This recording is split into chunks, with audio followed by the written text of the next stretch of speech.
Are you stressed and filled with anxiety like I am? Maybe in a bit of pain from that car accident you had a few years ago? Well, the sponsor of today's episode, Hempville CBD, has us covered. They have the highest quality products created by chemists and doctors. Hempville carries everything from CBD to THC dispensary grade without those despicable dispensary prices. Order your Delta 8, 9 edibles and vapes along with the THCA flower and get free shipping when you spend $50 or more at hempvillecbd.com. Check out the link in the description for more details.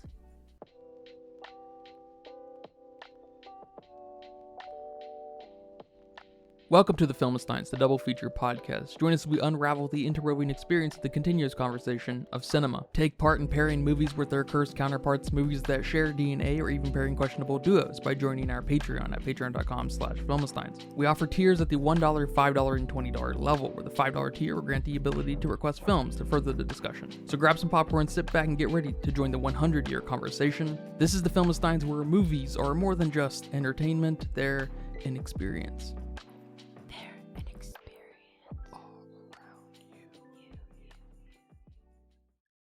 And welcome back to another episode of the Filmmakers. Thank you for joining us today. I'm joined today by my rebel friend, Lucy. Hello, everyone. You can join us every Monday, Wednesday, and Friday for brand new episodes of the Filmmakers. Some recent episodes include the 2018 A Star is Born, more like A Star is Abomination. Wow. The 2023 Maestro, the totally historically accurate Amadeus, the great Nick Cage film, Dream Scenario, and the overrated Inception. More like Deception. Damn. Got him. Remember to go over to our Patreon and leave nice reviews, comments, thoughts, ideas. Give us $1. Come subscribe for our exclusive content. And soon, early access to episodes. Whoa. But today we are discussing the strangest film of 2023, at least in maybe how it came to be, Zack Snyder's Rebel Moon Part 1, A Child of Fire. How about that? How about that? If you don't mind, before we say anything, I'd like to take a moment of silence for my brain cells. They'll be missed. They will be missed. This is hands down the worst film of 2023. I've been bouncing it around in my mind. Is this worse than Transformers, the Beast one? Is this worse than The Little Mermaid or Teenage Kraken? I think so. I think this is the worst movie that I saw released in 2023. Yeah, I'll definitely have to think about it because The Little Mermaid was pretty bad. But it's one of the two. It's this one or The Little Mermaid. I'm glad we're starting the year off strong. I don't know if we'll be visiting the part 2 to this film. This may have been all I have in me for this. And I cannot believe people continue to give Zack Snyder money to produce shit like this. And now I know you haven't seen an awful lot of Zack Snyder projects, but I know you have seen one. You may not remember. Army of the Dead with Batista and the zombies. Remember they got a little crew together. They went in to, I think, save a child or something. I can't even remember. Oh, yeah. And the zombies were sort of sentient and they were forming communities and stuff. Wasn't terrible. It was pretty terrible. You remember it being terrible? Yeah. I remember it being fine. Just whatever. You know, not fine in the same way I talked about Inception, I guess. Not Inception. Inception's a much better movie than Army of the Dead. Don't get me wrong. It's that serviceable kind of territory where it's whatever. Yeah, I think I've also seen the Batman versus Superman one. I think that's the one I saw. Okay. Is that the only one?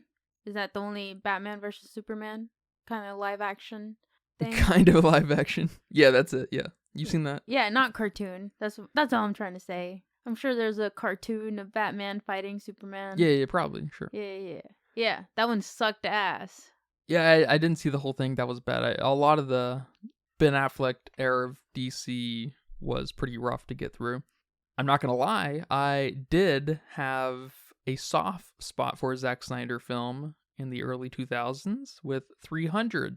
I can't remember exactly what it's about, but I think it's like Leonidas, the crew of the 300 Spartans, and they went to go cause some mayhem and take over an empire, and it was cool at the time. Yeah, I haven't seen that. If it's a film of the time, I wonder if I'd like it now. Because I think you started it at one point, but I think I fell asleep. No, I started the sequel, which is terrible. Okay. I wonder how I would feel about the original 300 today. I saw a lot of 300 in Rebel Moon, especially. I can't really pinpoint with Man of Steel or Batman vs. Superman or even the Justice League. I can't really see 300 in those in my mind's eye, but this one was hardcore 300 all over it. So I was like, wow, that's a thing he likes. He likes this weird color grading. He likes this strange approach to slow motion. He likes this. I mean, I guess I have to call him as I sees him. There's just kind of this pretentious air of he's trying to get to the nut of something that's that he thinks is a big deal or like really grandiose and thought-provoking, but doesn't actually do anything. The film doesn't actually do anything with the pieces it's got. It feels like there's more behind the scenes that's happening in that's happening in Zack Snyder's head that we don't get to see on screen. Like, this film was like a 2-hour pitch to a production company. Like, this is what it's going to kind of look like and stuff. And, you just get it out there. But like, where's the rest of the movie? And I know there's a part 2, but where's the rest of part 1 that was happening in between all of the moments we saw? It almost begs the question, why wasn't it a show, I guess, in that sense? But again, I don't understand why Netflix, I guess, specifically is still giving this guy money to make stuff like this. I guess this may be it. This was like the worst received movie of 2023, as far as like big budget stuff goes. Was it? Yeah. Man. I'm right there with him. It makes me feel like Zack Snyder is that dad who he genuinely thinks he's cool, and his kids are just so like, shut up, I'm so embarrassed around you kind of thing. But he thinks he's cool. He literally thinks he's cool, You know what I'm saying? I guess he's missing that self-awareness. And then I guess I feel like that comes out in his film, and I feel like he is basically making films for a 9-year-old boy, 8-year-old boy, and that's it. Yeah, it's almost like, I like what you said. It's almost like he had the script and told everybody to recite it as they go. Not even read the whole thing or know what it's about. But, all right, everyone just, here you go, here's your lines, and go. And let me record it while you're doing it. His pitch was this, and here's the script. Yeah, I like that.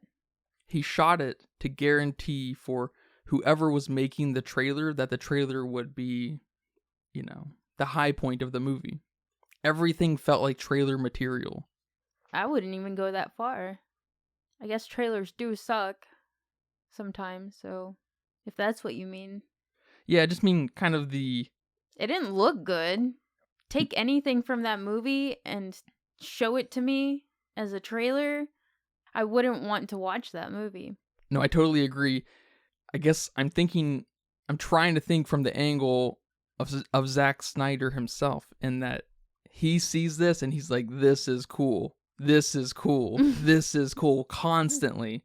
That's what it feels like because of just how it's captured in the abuse of slow-mo. Slow-mo, not slow-mo. Slow-mo, not slow-mo. And within the same 3 or 4 minutes, it's just like, this movie's completely out of control. Netflix should stick to buying films from Sundance and TIFF and everything, or getting the rights to stream them and everything, and stop facilitating these creatives, as in giving them budgets to create a Netflix production proper, like Zack Snyder here. And I mean, maybe even Maestro, I'm not sure, maybe would prevent some really great things to pop up, but they obviously have no idea how to manage their output, because I mean, this is most of Netflix shit right here. It's most of it's not this expensive, but most of it's this bad. And I guess they're kind of known for that at this point. Again, I don't know if Maestro was involved in that way. Something tells me it wasn't, maybe because of the Spielberg Scorsese affiliation, that there was some kind of weird major co-production there, and Netflix just acted as distributor. There wasn't a lot of input. So, I don't know. Let's stop giving Zack Snyder money to direct. That's all. All right. That's all I ask. All right. Fair ass. These movies are offensive. They're offensive. To the art of movie making. That's all. Yeah, this movie sucked. It sucked pretty bad. And you said that he originally tried to do this for a Star Wars story? Yeah, he pitched the invaders coming to a farm town, and then the farm hero has to go out and get a band of folks together to kind of counter the invaders. That was the Star Wars pitch. And they told him no. So this was his fuck you to them. Sort of, yeah. This was I'm gonna do it find anyway. someone else. Yeah. Like, You would think that if you had the balls to do that, to say, well, fuck you, I'm gonna find someone else that likes my story, even though it's I'm assuming he made it for Star Wars to be part of that legacy. He ripped off the story from Akira Kurosawa. Oh, really? Yeah, it was a complete rip-off of, I think, his film Seven Samurai, which is the same story. There's invaders in like a farm town, and this guy go get a band of folks together to counter the invaders. Oh, wow. So it's a rip-off, wanting it to be part of a bigger picture. And I guess, to be fair, Star Wars is also deeply inspired by Akira Kurosawa films, to be fair. So he's trying to fit the puzzle together, and it's just like... So even more of a ripoff. Yeah, it's like a double ripoff. It's just like, can you not bring anything fresh to the table? You feel like you need to fit the mold? So then you give this... I don't know. If someone turned me down, I would make sure whatever I'm doing to present to the world as a big F you is absolutely fucking amazing, or I'm not even going to bother showing my face. It's embarrassing. It's embarrassing. Those Star Wars execs, Disney execs they're feeling good right now. They're like, we dodged a bullet. We dodged a motherfucking nuke. And then I was reading that part 2 is coming out in April. Yes. So it sounds like the film's already done and they're trying to separate it. Did you read also that they're releasing a director's cut? Yes. What kind an hour longer than this film. What kind of fucking sense does that make? A platform like Netflix allows you to create exactly what you want. It allows you to have an hour and a half Stranger Things episodes, right? 4 or 5 of them, whatever. It allows you to have anthologies of whatever, allows for everything. Why isn't the director's cut movie just the movie? Yeah, it goes back to the whole, I'm so cool. Yes. I'm gonna do this. I'm gonna release a director's cut. I can't remember what movie we were talking about when we brought up the baseline of pretentious. I need to write this down. This movie is fucking pretentious. He thinks he has something cool. He thinks he has something perhaps thought-provoking. I'd like to give him the benefit of the doubt in that way. But man, this movie is... this movie is going to be studied for how to not make a movie. Yeah. This, boys and girls, is how you don't make a movie. So before we even watched the movie, I saw the poster. And I didn't think I was going to like it. And you told me to give it a try. And I did. I at least the first 15 minutes, I gave it as hard of a try as I could possibly give it. You knew, after the first 15 minutes, you knew exactly what you were in for. I did too. Okay. I was there with you.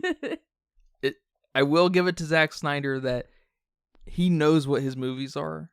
He thinks they're cool. That's fine. And he delivers on that. Whatever that is, it's a strange thing that was allowed to happen, but he delivers on it. It's very consistent in that. He follows through. Yeah. So I have to applaud him. You know me. What do I say? I like it when a movie knows what it is. Yes. Yeah, you do say that, don't you? But I was immediately, even in those 15 minutes, I was immediately thrown off by the kind of fuzziness of the movie. Just in the corners or up at the top or whatever. It was weird. It was, I don't know what other way to describe it besides kind of fuzzy, kind of blurry. And it's a shame because the farm they were at looked pretty cool, especially towards the top. It looked like they had a waterfall. I don't know. It looked cool up there, but it was very blurry. And I was like, what the fuck is going on? Is it me? Are my contacts like circling in my eye right now? But no, because she was in focus. So it wasn't me, it wasn't my eyes. And the rest of the film was like that. It wasn't in some places, but it was in a lot of scenic scenes. And I don't understand the point of that. I don't either. But there was this weird, like, vignette of a focus. We saw the center of the vignette, but the perimeter, a very wide radius of a perimeter, was out of focus. It was weird. It was very weird. And I don't remember that in any other Zack Snyder film. I haven't seen a Zack Snyder film since Army of the Dead when it first came out. And then before that, oh my God, I'm not even sure if I saw enough of Justice League to say. I don't even know. But it was super bizarre. And there must be something to that in 300, because when that started popping up, and especially the oranges of the farm and just the world, I was like, damn, there's a lot of 300 energy in this. And I'm like, this is interesting. He's obviously very into that aesthetic. So I can't help but to, again, kind of be like, all right, that's cool that he's like focused in on that. But I'm just like, this is the ugliest thing I've ever seen in my fucking life. This is probably the ugliest, highly produced, Exactly. high budget movie I've ever seen. Exactly. Because at this point, we're used to sci-fi movies that are highly produced, looking beautiful. If not anything else. Like they're just... Yes. They lean into the beauty. Forget the story, the characters, forget all that. The world looks fucking awesome. And this sci-fi film was a huge disappointment. I mean, the new Star Wars films, I've only seen a few, but they look awesome. Dune looks awesome. The new Blade Runner we watched looked awesome. Then you have this guy giving you a fuzzy quality, and I'm like, man, this looks like we have a bad copy or something. Mm-hmm. And I didn't understand the point. I thought maybe we would get to it on why we were seeing this world through this lens, but it never hit me. It never got there. He thinks it's cool. All right. He likes the look. It's probably out there. I'd like to know his top 50 movies. Because of course his top 10 to maybe 20 movies are going to be the same fucking movies everyone likes. That every director, every actor likes. I want to know the bottom of the barrel great movies that he likes. I'd be very curious. Because where does this sense of coolness come from? He's a cool dad. Fight Club? Fight Club? Maybe. There's something to that, yeah. Oh, you know what? It gave me a little bit, especially with the girl, Resident Evil vibes. Okay. I think you're on to something there. That's a nice double pull. There's a lot of Resident Evil energy in this, actually. Mm-hmm. And it's a shame because I love Resident Evil movies, but those might be like a guilty pleasure kind of deal, where they're totally guilty pleasure movies of the time, like we talk about. But at the same time, there's really nothing else like those Resident Evil movies. I have to give it to you. They are a little special. Yes. In that way. Even they have, because a similar thing with this and those Resident Evil movies is there's this cheapness to it. And when the movie started, I was even like, all right, we got this CW quality Flash Green Arrow thing happening. And but it's a little more than that. It is a little bit more than that, just like the Resident Evil movies. And there's, I guess, to give Zack Snyder some credit, he's got some Snyderisms, I think. He's got his own style, which not all directors can say. I guess you can say that. And the slow-mo. Oh my God. Did he not take a, film 101 class on how you effectively use slow-mo. Even I could pull out like 5 things right now that you use slow-mo on. Yeah, did he ever pay attention to watching other movies? Like, it reminds me of Leave the World Behind with the camera work, and it's just like, there's no point to any of this anymore. It's completely overstated, and I think here, unlike Leave the World Behind, I think it's a coolness effect. When she very slowly was going to put that flag on the ground, I guess. Oh my god. That was awful. She did a full 360 spin in slow-mo. Dude, if you cut out all the unnecessary slow-mo, this movie would have been an hour. Maybe I would have been more okay with it if it was an hour without all the unnecessary slow-mo. Because after she spun in slow-mo, she dug it into the ground, and then we had her like walk away in slow-mo. Well, hear this. I swear to God, maybe my mind's playing tricks on me, but I swear when she spun in slow-mo, and then when she started to put the flag in the ground, or like kind of support it on the ground, it slowed down even more. I swear to God it did. Check that out. Oh my gosh. It's so unnecessary. It's so out of control. And even when, in the beginning, when they were all planting rice and they saw that spaceship in the sky, they dropped the seeds or the rice, whatever. It looked like rice, but it was probably seeds. They dropped them in slow-mo. Why? Because it's cool. Because it's cool. Oh, man. There were a lot of storytelling elements that just lost me here. So many. I understood the premise. We're gonna go recruit people to help us fight. Why are we fighting? I don't know. For what? The farm? Okay, I guess. And each character we're getting introduced to, we don't know why we want to recruit them. They don't even know why we're trying to recruit them. It's like they have to say yes. Yeah, this is the pitch.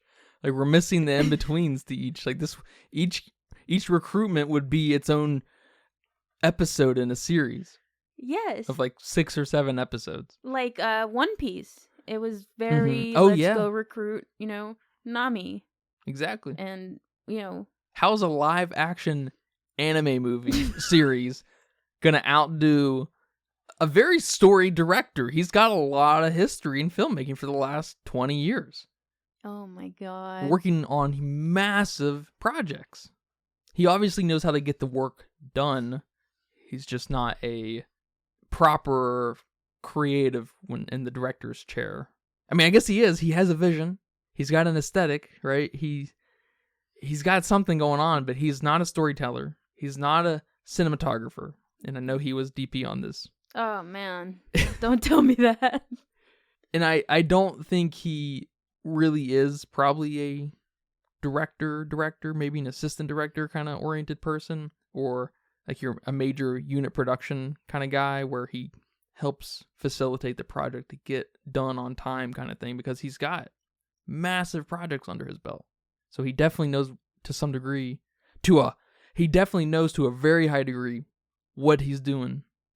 But man, the creative side of him is just something. It is something. I don't know. Does he have kids? They must be embarrassed. They must be embarrassed. He just feels like he thinks he's a cool dad. All the energy I get out of this movie. Take the beginning, for example, when we're introduced to, or we're already introduced to, technically, I guess, our main characters. And, the bad guys come, they're settling in, and we're introduced to Jimmy, the robot, which he was pretty cool. Jimmy was cool. So, this is where I'm like, okay, maybe I can get into this. I love robots. He looks cool. And he's kind of got a cool backstory about him. So what's going to happen? I think he's got a super cool backstory about him. That was awesome. That was awesome. Set up him talking to that blonde girl by the water. That was awesome. Well, that's what I was getting to. How did they already make a connection by the water? Yeah, that's true. She didn't see him get beat up. Yeah. she didn't. I don't know. She was already making him a flower headpiece to make him feel better, and he was already telling her this story about a princess queen being kind, and she was being kind right then. And then you're like, okay, well, this girl's obviously important. Jimmy is obviously important. Yeah. Where'd they go? Well, they're obviously going to be important in the second one. Are they? I have no idea. I guess you gave me a little bit of Jimmy at the end there, where we see him for like 2 seconds, and he's got some like antlers. What did he go do? I don't know. He's the king of the deer, obviously. Oh, okay, my bad. I didn't get that. He's a shaman. He's a shaman. He's a robot shaman. And then we have, I think his name is Aris. He's the boy who helped defend against that girl when she was gonna get, raped. And he defended Jimmy. And he defended Jimmy. Like, there was a connection here with him and Jimmy and Cora. He was obviously an important player in this. Yes. What happened? He just disappeared. He just disappeared. After that scene. They're gonna rape her. What? I thought he was coming along for the ride. I thought him obviously. And Jimmy. Yes. Okay, Jimmy. All right. He's gonna show up in the second one. Okay, whatever. I hope. We get a second offender of this setup happening all at the same time? What? What is this? It's like he's messing with my story viewing skills. Yeah, he's reinventing how to tell a story, obviously. Obviously, Zack Snyder is a visionary. He's too advanced for me, then. He's too advanced. We're too dumb for this movie. 2 movies in a row where we're too dumb. Inception and Rebel Moon. Man, we're losing it. We've lost it. We've rescued the girl. All right, cool. She killed everybody. Awesome. We have to fight now. Why? Because you killed everybody? Or because you love your farm so much and the people in it? Or because you love your, papa, even though there was no emotional connection there whatsoever, which I thought there would have been. I don't know. I didn't understand her motive to go fight. Besides, I just killed everyone here, so now I have to fight. I needed more. I needed more of this character on why she now feels like she's got to go fight the Empire. Maybe she just likes fighting for fighting's sake. I don't know. Or is she fighting for her dude? But which one is it? Because she makes long eye contact with 2 of them. I didn't even notice. Well, I took it where that was basically her whole arc in the first of this duo of movies, where that was kind of a mystery in the beginning, and then it got revealed that, she denounced her empirehood because, she used to work for them and stuff, because they do whatever by any means necessary, which kind of helps facilitate evil ideas. And so she was like, all right, I'm out, kind of thing. That was, yeah. and that was it. We got a character set up. We got the motivation at the end throughout the movie, which is not something I love. We got the motivation to fight right in the beginning. Like, all of a sudden. She had just, shot everybody. Jimmy ran away. All the farm people came. And she's like, well, now we have to fight him. You do? And then the other guy, what's his name? Gunner. He's like, all right, cool. I know some people. You do? Yeah, I hate the setup to the adventure right out of the gate, because they're on such different levels, right? We have a farm community versus a galaxy-faring ship and, part of a bigger scheme of things. Like, they're not really on the same level of prey and predator. Mm-hmm. It's like us humans versus ants. It's like, you can only make fun of that from one angle, and that is, we have that movie. It's called Ants. But here we try to get a proper dueling of the 2 parties. In the source material, you have a group of bandits trying to capture, invade, raid this farm community. All right, you have bandits versus who are just people, right, with raiding-like motives, versus a group of people who are also people. And so there's I guess we have people versus people here too, but you have, they both probably have horses, they both probably have some maybe guns, maybe not a lot of, but they all have probably swords. They all probably have some combat training because that's the stereotype in Japan. So there's like a little bit of a competitive nature there. Here we have ants versus humans. It's just like the setup to that is just, and I get that introduces kind of the underdog story. I guess you see that, I think, in Star Wars. I'm not really familiar with Star Wars. I think you might be even more than me because I've seen Solo once, you've seen it twice, and I've seen Rogue One. You saw that. Yep. And that's basically it for me. And I know the Jedi are always kind of fewer than the Empire, I think, and the Sith. I really don't know, but it feels like there's kind of an underdog thing happening there. And so I get the attractiveness of the underdog story. Everyone loves the fucking underdog. Okay. Am I crazy on that, or should I appreciate the underdog story a little bit more? Should I embrace it? Well, I think we were missing a little bit of the other people saying, hold up, why would we do that? Why would we fight? We have no weapons. We barely have food. None of us are trained. And then that's when she gives her speech and says, I don't know, you want this to happen again? Or whatever. Well, they're coming after us anyway. I fucked up. I killed everybody. I'm so sorry I dragged y'all into this. But you know what? We're going to do this. You know, we need... The underdog always needs that drive and that hopefulness that they're going to do it. No, we don't know how yet, but we're going to because we have the upper hand with our spirit. And we have a montage of them getting ready. Maybe the girl learns how to pick up a sword, or they start rationing food and maybe taking away the women and children. I don't know. But we're missing a little bit of that part of the underdog, which we might get in part 2. Who knows? We might get everyone while they're away. But instead we have a Mary Sue who isn't confronted with any real challenge. She can just walk over everything because she's... Yeah. Which they didn't even set up in flashback. They just showed us her doing her duty. Her being part of the collective. Their collective. Mm-hmm. But she's the most feared soldier in the galaxy? They said something like that, you right? are? Yeah. Maybe because the slow-mo isn't slow-mo, she can slow down time. Genius. How about that? Maybe you're onto something here. Yeah, we're missing a lot from our characters. We're missing a lot of the emotion. We're missing a lot of the why should we give a fuck about what's going on? Why should we give a fuck about recruiting that really buff guy that can tame animals? Or that, ex-general who is now a bum living off dirt.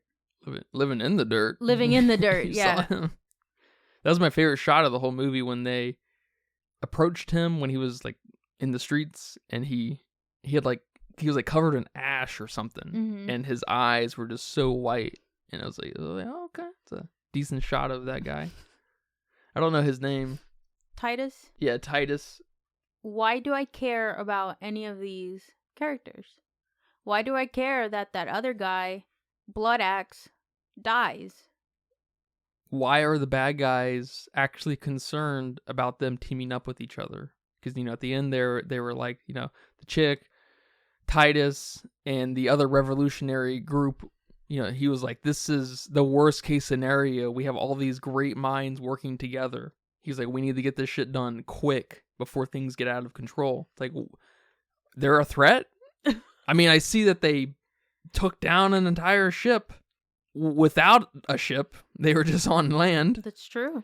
Oh, okay, I see that in all its glory, but okay, like I don't feel like there's really kind of any proper organization amongst them to be able to do that again. It feels like a fluke, baby. Yeah, and one of the things that probably bugged me the most, was why did Kai betray them? Because he's a mercenary and whoever pays him more. No, he said, because I want to be on the right side of history. Oh, yeah. What? Not for the money? No one promised you kingdoms? Yeah, that was a bizarre Do you get a girl out of this? Nothing. You want to be on the right side of history? You get your life, maybe? Maybe. We know what this guy can do. Don't trust anybody. And you would think someone like Kai would learn that, not to trust anybody. Well, he's going to come back in the second one, probably be like, I told you, you want to be on the right side of history, and then he's going to start working with him. But he died. Oh, yeah, I forgot. He died. Gunner killed him. Like, just, boop. Yeah, like nothing. Oh, okay. Like, wait, he died? Totally forgot. Yeah. Because I forgot he died, too. While we were watching it. After it had just happened. Yeah, that's right. You asked me who's going to kill Kai. And I was like, it obviously has to be Gunner. Oh, yeah, he already did it. I didn't understand the betrayal there.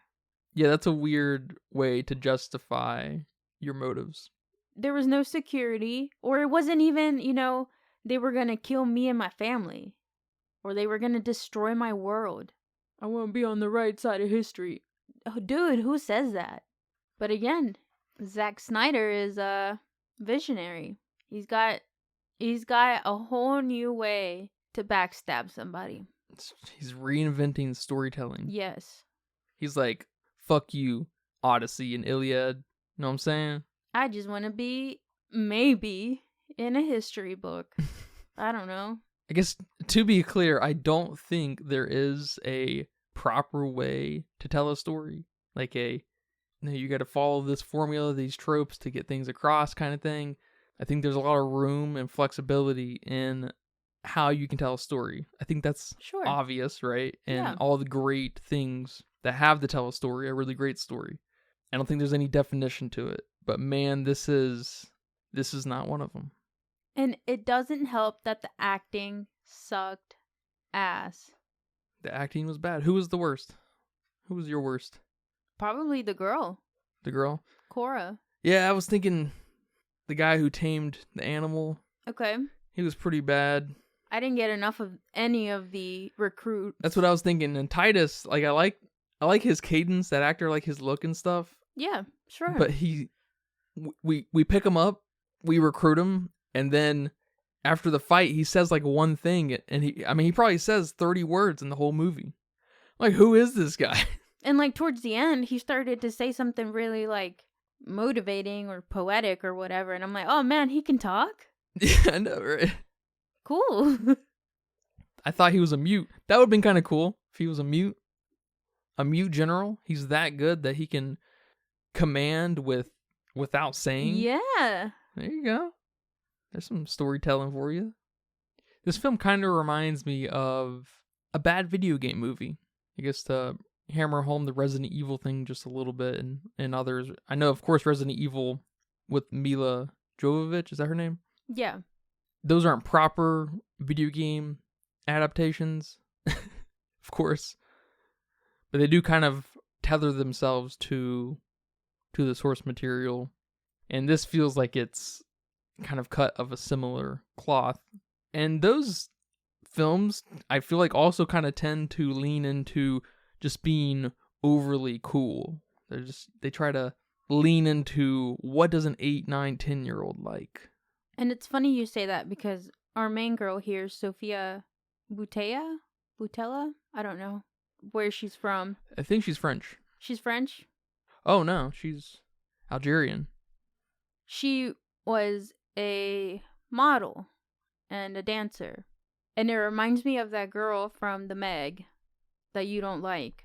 Which one? The model that you don't like. Oh, from Meg 1. Yeah. Yeah. And then, looking into it a little bit more, Mila Jovovich was a model too. Oh, shit. I see what you're doing here. You see what I'm doing here? I'm just gonna put that out there. Well, to be fair, and then the girl from Blue Beetle was a model. Damn, are you saying models can't act? I'm just putting facts out there. That's Damn. all I'm doing. Damn. Oh my god. But to be fair, Sophia is in a really cool movie called Climax. Is she in it? Is she a main character? She's the main character, but she doesn't say much. She mostly kind of slinks around and dances. And but it's a really cool movie. Okay. It's all done in one shot. and it's like one of the most incredible things I've ever seen in my life. Okay. If I had to, so you're crediting her acting? I'm crediting her presence on screen. All right, that's all I'm saying. If I was to put a list of movies together of just things you've got to see of what movies can look like, maybe top 20, that would be in that list. So I don't know. I know Mila Jovovich has been in a lot of really bad things, like The Fifth Element, which I think is something akin to this film as well. Yeah, that's probably one of the worst movies I've ever seen. Yes, of course. Same. She's a mute in that, actually, funny enough. So if we can just get them to not say anything. Yeah. Okay. Yeah. All right, we're on to something. So in the Meg, Ruby Rose is a model. Does she speak much? I can't remember if she's much of a speaking. She does. She has some stuff to say. Oh, okay. Okay, I was wondering if she was quiet and they just... Okay, never mind. And if you go to our previous episode, we have some not so nice things to say about her acting. Yeah, she's rough. I know she's really rough in that CW show too. See, there's a connection here. There's a web here. We're getting to the nut of this. I didn't expect this. She's also in the...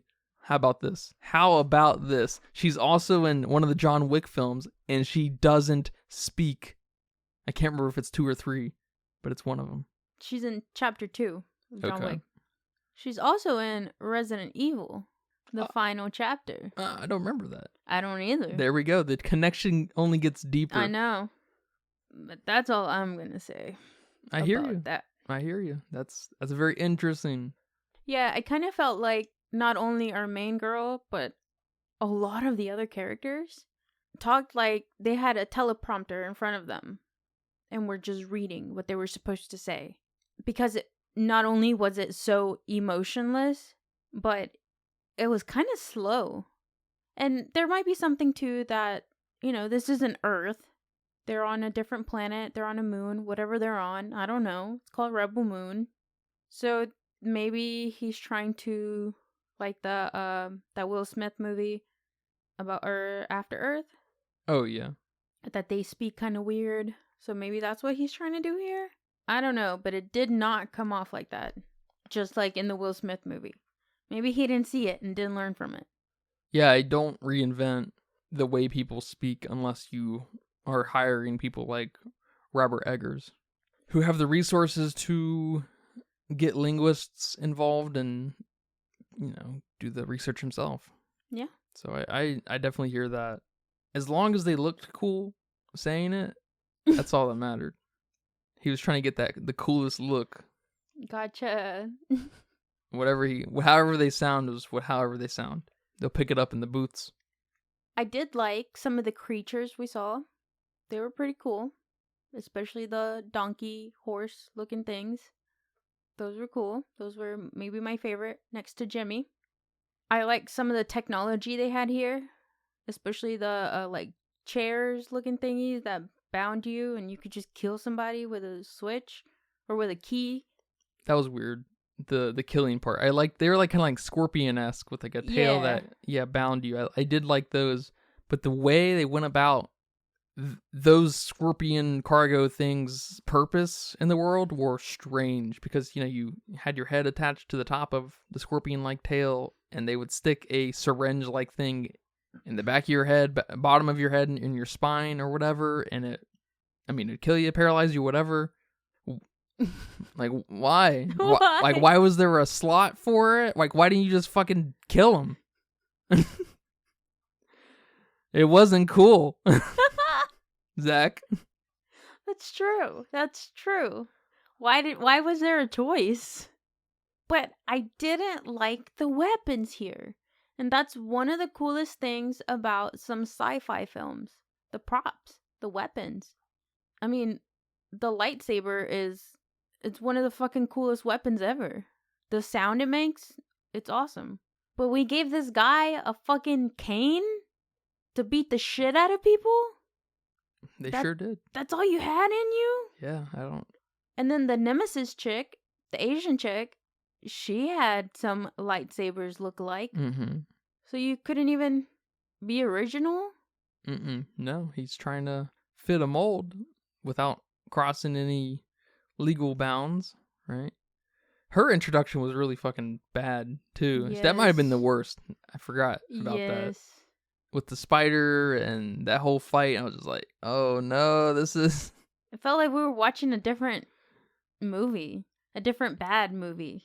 I look up 1 second and I'm like, wait, what is going on? It's like, who is the spider chick? What is the conflict here? She just... Okay, we have a new team member. Yeah, that's unfortunate because that's always one of my favorite things about sci-fi films. And he disappointed. And I guess to add a little bit to that, sci-fi has a really awesome world. We got some different creatures going on. Some of them spoke, some of them didn't. Okay, that's weird. And we traveled to different places. I wasn't sure if we traveled to different planets or just different regions. I didn't really pick up on that. We had a spaceship, so I'm assuming different planets. But I thought we were all on the same planet. We didn't give each planet its own world, its own creativity. Yeah, no, totally. I think we were on the same planet. Were we? Because I'm pretty I know sure. we got like little cards telling us where we were at. Yeah, I think we were still all on the same planet. That's a good question. I don't actually know. Because I got the impression that they couldn't leave out of orbit. They couldn't get into outer space. But didn't we have like a portal open up? Oh. A portal. I know we did in the beginning.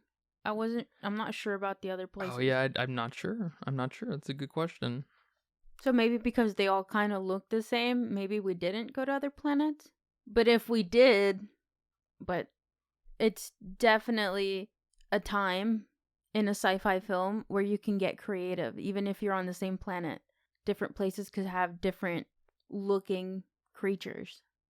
And I think they really had a miss on that. And the world building and letting us know exactly where we were and what kind of planet we were in. If you don't have a unique world in your sci-fi film, you don't have a sci-fi film. You gotta put it in space. If you don't have the world, get on that ship. I guess so. Get on that ship. What do you think about the fighting? I thought the fighting was as good as I think that's what gave me the Resident Evil vibes. The fighting. So not great. Especially the end fighting. It was bad editing and chaotic. I didn't like any of the fighting. And I just hate it because the setup in the beginning wasn't great, but it was good. Especially when they started bullying Jimmy. I'm like, okay, we got something here. And him blushing, that was adorable. And boom, this character completely gets lost. What'd you think about the fighting? Yeah, I thought it was as bad as it gets, really. I remember this one instance where, I guess Nemesis, is that what you said? Nemesis is a character in Resident Evil. Connection. Where she, stabbed someone with her sword, in the gut, and we were behind the person she stabbed, and or something like that, and you would think the sword would kind of go through, especially it looking like a Star Wars lightsaber type thing. It would go through them, and it didn't. I was just like, that was, I mean... What happened? What happened? I don't even know. It's like it was retractable or something. But yeah, I mean, the fighting was just... It's like the toy lightsabers you buy, and they're in... They collapse? 4 different sections that collapse. Maybe that's what she had. It did the job, though. It killed the guy. So. Alright, job done. Yeah, the fighting was putting me to sleep. Yeah. I think I almost fell asleep towards the end there when they were fighting. And then how they resolved, our Nazi guy on the little platform, and they had a little Darth Vader, Luke Skywalker moment. It's just like, I just can't help to believe it's just like, this is cool in Zack Snyder's eyes. This is cool. It's like, it's almost not even fair to call it pretentious, but I do kind of feel like it is, because it feels like it's so childlike. A child made this film. You know what I mean? Yes. Which he'll probably live forever, if he's got the mind of a 10-year-old. But this film is just not for me in any form. Yeah, the resolution at the end was weird. It was weird. I mean, you said it earlier. You have these characters all together, and they're a threat. I didn't know they were a threat. All right. Cool. I have no idea what's going to happen in part 2.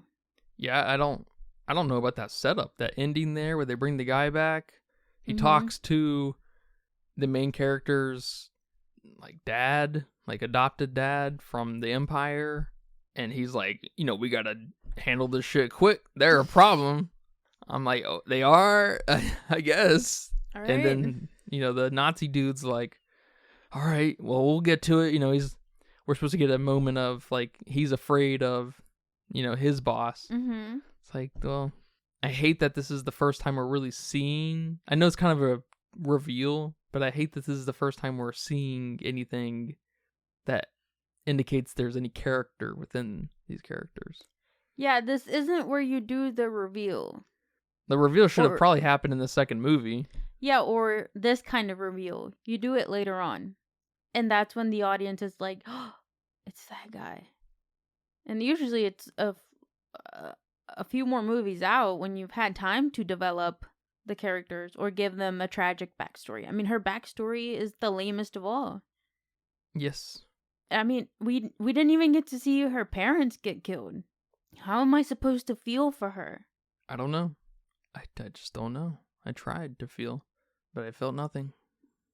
I felt sleepy, actually. Well, it's because your brain cells popped out of your ears. Yeah, I'm not sure if I would put this or The Little Mermaid as the worst movie of the year. At least I made it through this one, and I liked something about it. If there wouldn't have been a Jimmy in this movie, maybe it was a sure worst movie. Okay. I guess one thing I liked about Little Mermaid a lot that was just completely neglected was the Caribbean aesthetic and locale. Like, I wish they would have just embraced that. Yeah, but it was neglected, it wasn't in the film. But it sort of was when she got on land and stuff, but it was just like, this was like such a quarter measure that I'm not counting it. It says here that after premiering December 22nd on Netflix, the film garnered 23.9 million views in a matter of days. It's pretty good. Well, that's a lot of people. That's not especially good for Netflix, I would imagine. Wow. Making it the #1 most viewed English language film on the service. Here's the funny thing. From December 18th to December 24th. What the fuck does that mean? What? It was the most viewed thing on Netflix that week. Okay. That's not bragging rights. That's a weird thing to say. That's on Wikipedia for if anyone gives a shit. That's a weird thing to That is include. A very weird thing. Huh. Because I would imagine everything in the top, the top 10 that's on Netflix week to week or whatever, how they have that list, right? Yeah. I would imagine everything that enters that list has that kind of moment in time on their service, right? Yeah, that's why they're sure. on the list. It's how you become #1, if that's accurately kind of represented. And I know month to month, week to week is not equivalent to every other week and month, of course, right? Some months and weeks are more active than others, right? I would imagine the week of December, or I would imagine the week of Christmas and maybe New Year's, that those 2 weeks right there, tons of people are on Netflix because people are at home, they put that shit on, that kind of thing. So I don't know. Thought that was kind of funny to see. That's like bragging about your kid that got a participation award. We were in the top 10 on Netflix. Good. You were a Netflix original movie. Cool. Nice. Yeah, man, I'm sorry to put you through this. This was a movie that should not have been made in the way it was. We need to back it up on the coolness level. Maybe we're just not cool enough. Maybe we're not smart enough. I think this is a cool situation. In Inception, we weren't smart enough. Here, we're not cool enough. So, yep. We're dumb and lame. We're dumb and lame. Yeah, maybe I'll forgive you the next movie we watch. We'll see. I expect it to be a little better than this. So, we'll see. What do you think about the parallel between Inception and this Rebel Moon with them getting a party together? That wasn't the point of that movie. It kind of was the point of this movie. It's kind of funny, right? All right. Yeah, man. Thank you for watching this film with me. Thank you for talking about it here today. I hope you at least had a good talk out of this. Yeah, I got to shit on something. Yeah, it's been a little while since we've dogpiled a movie like this. Yeah, I don't know. Why do I feel like we just did it? A Star is Born wasn't that bad. But Yeah, we it did kind wasn't that bad. of dogpile it. But it's not good. Do you have a budget guess for me here today? Yes. My budget guess is 90 million. This movie looks like it could be expensive, but I wasn't sure because I'm not really familiar with his work and how he manages his money. Mm-hmm. And this is also Netflix. Mm-hmm. So I kind of think I should have given him more. But then again, with what we got, there's no way you spent more than 90. I know it's the kind of movie that's like, I think this is an expensive movie, but there's no way to be sure. Yes. Because I get the feeling that it's expensive. But no way did you blow a lot of money on this piece of crap. It's sort of like, just hear me out, sort of like Inception. You know, Inception's not a $160 million movie. Yeah. I don't know, but I don't know if any movie is a $160 million movie. Yeah, I have no idea. So No idea. After seeing Ari Aster and the whale dude, mm-hmm. and even Saw, Mm-hmm. I don't know, man. I don't know. I hear you. Well, you will be very surprised to hear that we have some budget data for a Netflix movie. Oh, okay. But it's a shared budget between the two movies. Oh. So spoilers, it's $166 million between the two. And so it looks like it is probably about $80 to $90 million for this movie. Okay. So nice guess. Nice guess. Okay. Because if you cut that right down in the middle, it's 83, so. All right. And I already told you about the performance. That's our box office numbers. 23.9 million in a matter of days. Cool flex. Nice. Cool story, bro. So finally, just wanted to share with you guys some general consensus out there of us regular folks over on Letterboxd. It's a 2.0. Wow, that's higher than I thought. It's about what I expected because it's this high budget, loud movie. Mm-hmm. So they, it's there's this blockbuster bump to them, right? But I do think that's a little high at the end of the day. What would you give it? Yeah, I gave it a half. I'm not sure. I gave it a half solely on Jimmy. Otherwise, I wouldn't even bother rating it. Damn. I also gave it a half. It's a hard half. We've been Simpatico. Yeah, whatever you said. Fucking idiot. Yeah, that's awesome. Good. I'm glad I'm rubbing off on you. Yeah, because I debated a 1 Hmm. because of some of the things I did like, but it just wasn't enough. It really wasn't. Yeah, when a film is this offensive, those offenses really have to start adding up. Yeah, and normally if it looked pretty, I mean, I'm sure without his weird blurriness around the film, and it would have looked really pretty, I might have given it a 1. But no, he had to block the prettiness. It's bizarre. It's bizarre. Like Dune, I hated Dune. But man, did that film look good. Yeah, it looked beautiful. It's probably one of the most gorgeous films ever fucking made. Yes.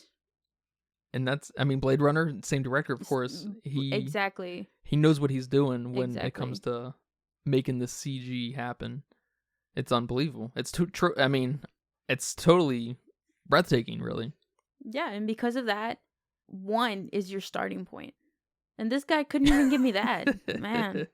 It's tough. That's tough. It's tough. Yeah, we'll have to check out 300. That'll be the only stopping point for Zack Snyder for moving forward, probably. Thank God. Because that was a movie of my childhood, so now I feel obligated to come back around and kind of reinvestigate it. I was thinking about it earlier today that I'm a little afraid to see Interstellar. I can't remember if we talked about this last time, but I'm a little afraid to go back to it because I I don't think I like Christopher Nolan movies all that much. Man. Like, I mean, they're good, but they're not how they're received to me. Yeah. And same thing with, the Batman movies. I liked those when I was little, and I'm just a little afraid to go back to them now because I'm just like, damn, those are gonna be not as fun. I don't think I've become jaded. I don't know, man. When we rewatched Brother Bear, as many times as I've seen that movie, Yeah, I loved it even more. It's better than I remember. Yes. So that's fair. So who knows? Keep your chin up. Yeah, and I liked Dunkirk a lot, and that's one of his lesser favored ones, I think, of the last decade. Oh. So, and I like Oppenheimer a lot. I think it's one of the greatest movies of 2023. Yes, Oppenheimer was fucking awesome. Yep. So, yeah, man, thank you. Thank you for this, and thank you guys for listening to this episode of the Filmsteins. Remember, we post every Monday, Wednesday, and Friday over on patreon.com/Filmsteins, Spotify, Pandora, and Google Podcasts, and Apple Podcasts. I say that. Speaking of Google Podcasts, I think they postponed the DeService date. It's now on April 4th or something like that. I swear it was at the end of December, but now I'm good because that's what I use. So all is good for the next couple months. So yeah, remember to leave nice reviews, comments, thoughts, ideas, concerns, grocery lists, whatever you want over on our Patreon. Come recommend a movie or a book that has a movie counterpart, please. I don't mention that, but I hope that's obvious. I hope that's implied. But until next time, take care. Bye-bye. Bye-bye. And that's a wrap for today's episode of the Filmsteins. Thanks for tuning in and joining us on our cinematic journey. We hope you enjoyed our discussion and gained some new insights and perspectives in the world of movies. Don't forget to subscribe to our podcast on your favorite platform, especially Patreon at patreon.com/Filmstein, and follow us on social media for more film-related content. We love hearing from our listeners, so if you have any feedback, suggestions, movie recommendations, or book recommendations, please feel free to reach out to us. And until next time, keep watching and keep loving the magic of movies. This is the Filmsteins, signing off.